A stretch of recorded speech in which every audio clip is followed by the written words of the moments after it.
ഒന്ന് റോസ്റ്റ് ചെയ്യണമെങ്കിലേ വെള്ളത്തിലിട്ട് അങ്ങ് വേവിക്കലായിരുന്നു പണ്ട് ജോലിയായി കൊഞ്ച് കിട്ടിക്കഴിഞ്ഞാൽ.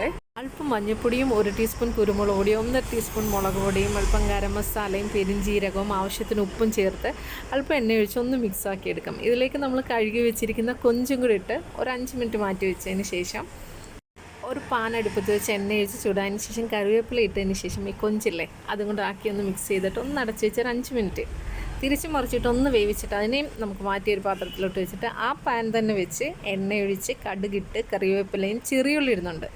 അതും കൂടിയിട്ടൊന്ന് വഴറ്റിയതിന് ശേഷം സവാളയില്ലേ ഒരു സവാള എടുക്കുന്നുണ്ട്. അതിലേക്ക് ഉപ്പും തക്കാളിയും പച്ചമുളകും ഇഞ്ചി വെളുത്തുള്ളി പേസ്റ്റും കൂടി ഇട്ട് കൊടുത്തിട്ട് നല്ലതുപോലെ ഒന്ന് വഴറ്റിയെടുക്കാം.